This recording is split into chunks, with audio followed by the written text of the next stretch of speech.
Mantras of our Lord Sri Aurobindo. Our Lord Sri Aurobindo says, to be constantly governed by the divine, a constant aspiration for that is the first thing. Next, a sort of stillness within and a drawing back from the outward action into the stillness, and a sort of listening expectancy, not for a sound, but for the spiritual feeling or direction of the consciousness that comes through the psychic. With always our love and blessings, says our Lord Sri Aurobindo.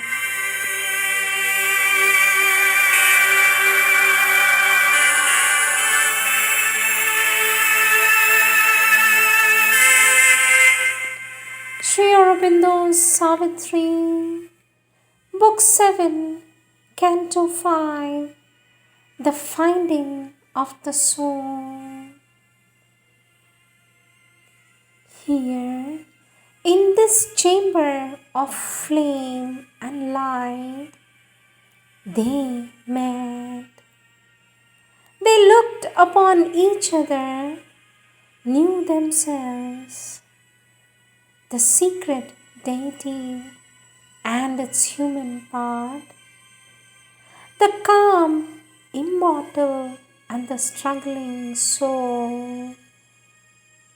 Then, with a magic transformation speed, they rushed into each other and grew one.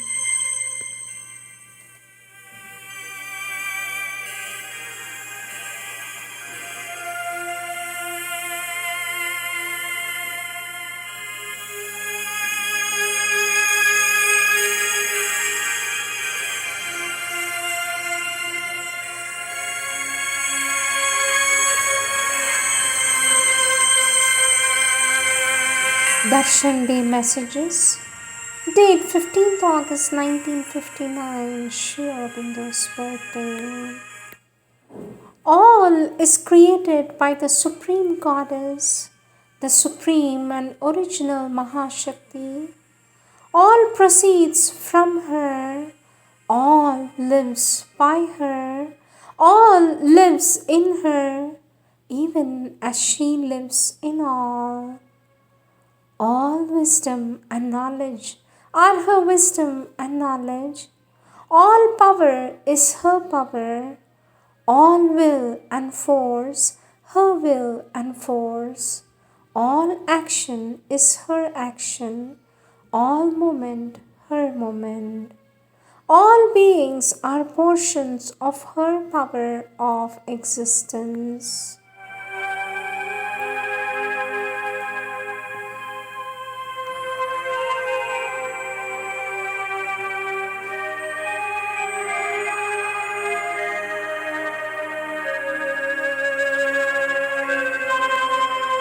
Words of our Lord Sri Aurobindo from the collective works of our Lord Sri Aurobindo, SABCL, the true way to understand Sri Aurobindo's action.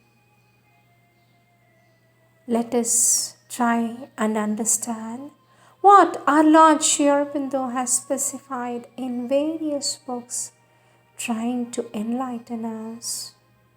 On this special day, let us try to become simple, happy at the feet of the Lord.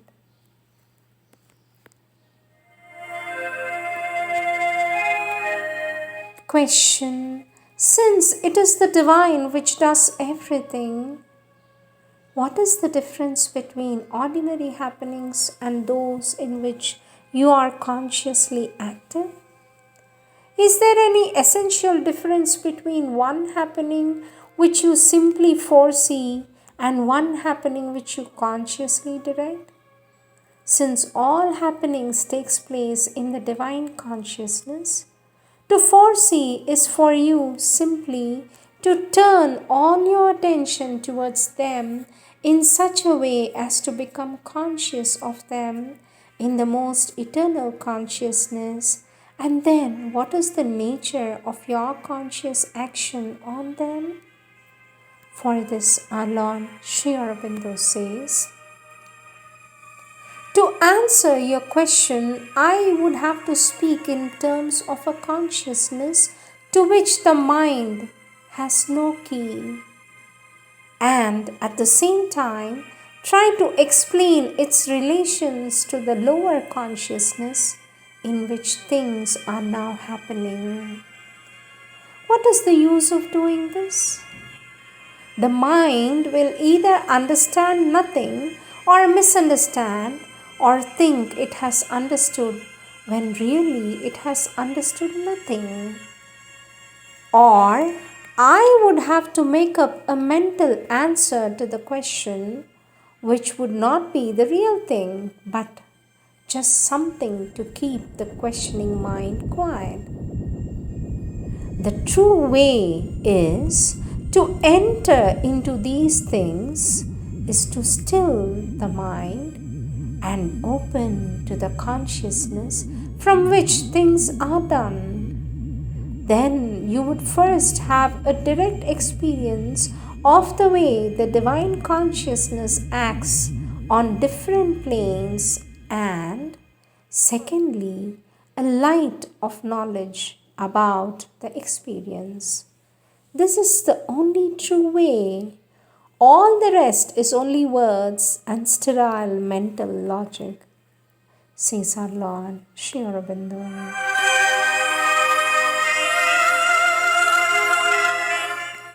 Next subtopic, the certitude of supramental advent. This message was given on 25th December 1934.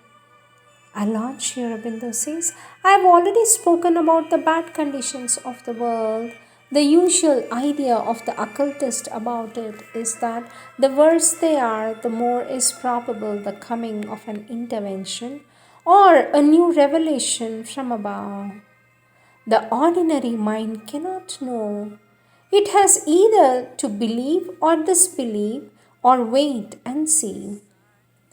As to whether the divine seriously means something to happen, I believe it is intended. I know with absolute certitude that the supramental is a truth and that its advent is, in the very nature of things, inevitable. The question is as to the when and the how.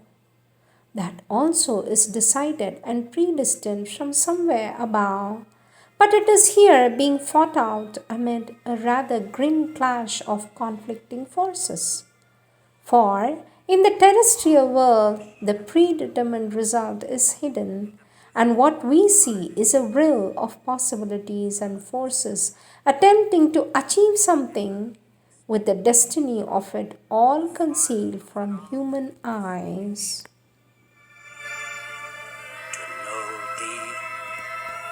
And totally to live thee.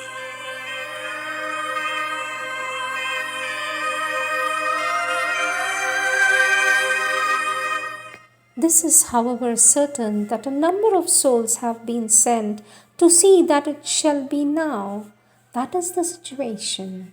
My faith and will are for the now. I am speaking, of course, on the level of the human intelligence, mystically, rationally, as one might put it.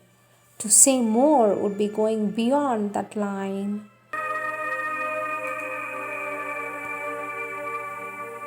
न तदभासयत सूर्यो न शशाङ्को न पावकः यद्गत्वा न निवर्तन्ते तद्धाम परमं मम नारायणे वेदं सर्वं नारायणे वेदं सर्वं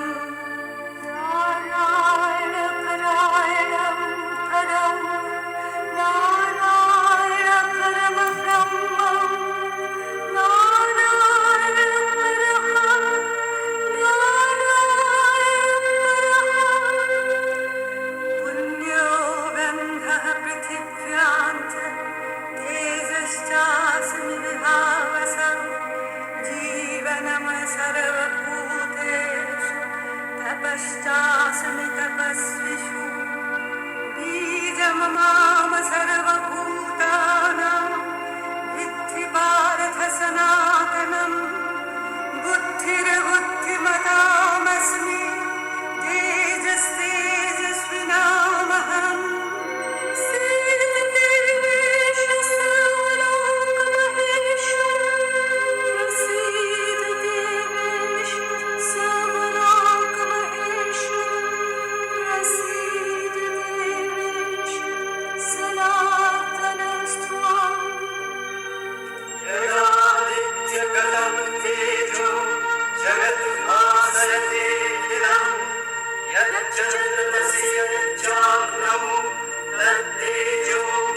Darshan, during the darshan, instead of Ananda, force or light, I felt a great dryness.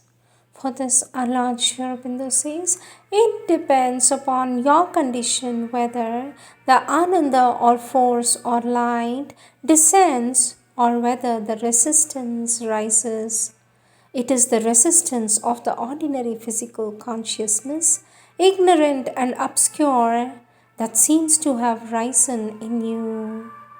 The period of 15th of August is a period of a great descent, but also of a great resistance. This 15th was not an exception, says our Lord Sri Aurobindo. Our Lord Sri Aurobindo says, certainly my force is not limited to the ashram and its conditions. As you know, it has been largely used for helping the right development in the change in the human world. It is also used for individual purposes outside the scope of ashram and practice of yoga. But that, of course, is silently done and mainly by a spiritual action. The ashram, however, remains at the center of the work, and without the practice of integral yoga, the work would not exist and could not have any meaning or fruition, says our Lord Sri Aurobindo.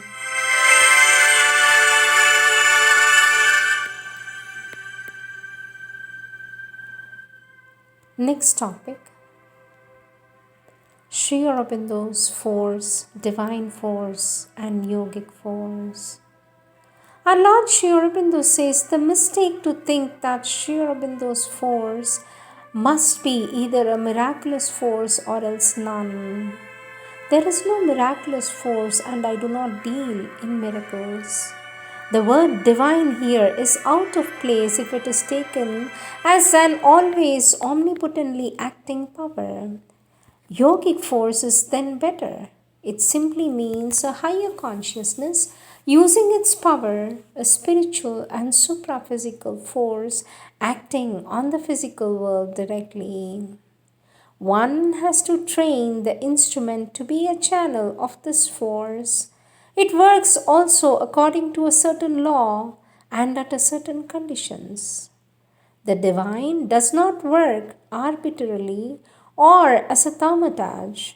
He acts upon the world along the lines that have been fixed by the nature and purpose of the world we live in, by an increasing action of the thing that has to manifest, but not of a sudden change or disregard of all conditions of the work to be done.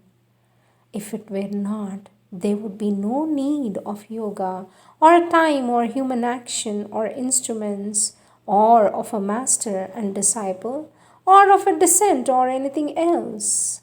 It could simply be a matter for the Tathastu and nothing more. But that would be irrational if you like, and worse than irrational, childish. That doesn't mean that intervention, things apparently miraculously does not happen. They do. But all cannot be like that. What is Sri Aurobindo's force? It is not a personal property of this body or mind. It is a higher force used by me or acting through me. Of course, it is a divine force, for there is only one force acting in the world, but it acts according to the nature of the instrument. Yogic force is different from others because it is a special power of the spiritual consciousness. There was an obvious intervention in the case he speaks of, but process could be only determined if one knew the circumstances. Lord Sri Aurobindo talks about the elementary notions about force of Sri Aurobindo and says, as to the force, let me point out a few elementary notions which you ignore. First, the force of Sri Aurobindo is a divine force, so obviously it can apply itself in any direction. It can inspire a poet, set in motion the soldier, doctor, scientist, everybody. Second, the force is not a mental force. It is not bound to go out from the communicator with every detail mentally arranged, precise in its place, and communicated mentally to the recipient. It can go out as a global force containing in itself the thing to be done, but working out the details in the recipient and the action as the action progresses. It is not necessary for the communicant to accomplish mentally the force, plant himself mentally in the mind of the recipient, and work out mentally there the details. He can send the force or put on the force, leave it to do its work, and attend himself to all matters. In the world, most things are worked out by such a global force, containing the results in itself, but involved, concealed, and working them out in a subsequent operation. Our Lord Sri Aurobindo says, a wheel behind the heart, a lid over the mind, divide us from the divine. Love and devotion rend the wheel in the quietude of the mind, the lid thins and vanishes.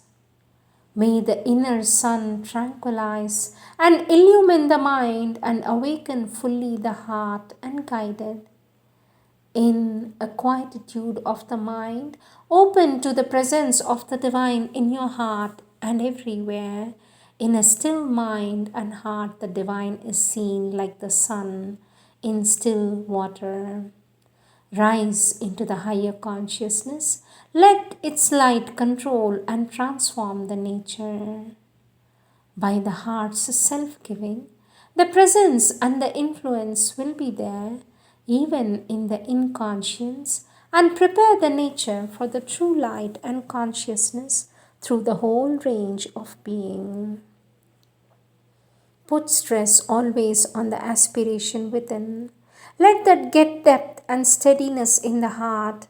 The outer obstacles of mind and vital will recede of themselves with the growth of the heart's love and aspiration.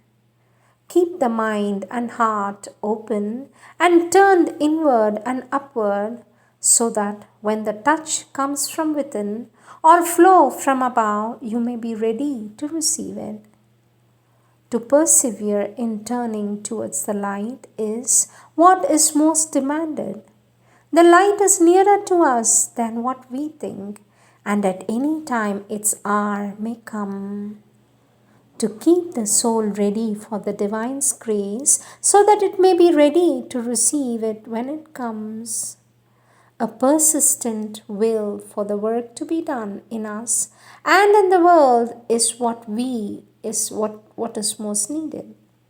A persistent will for the work to be done in us and in the world is what is most needed.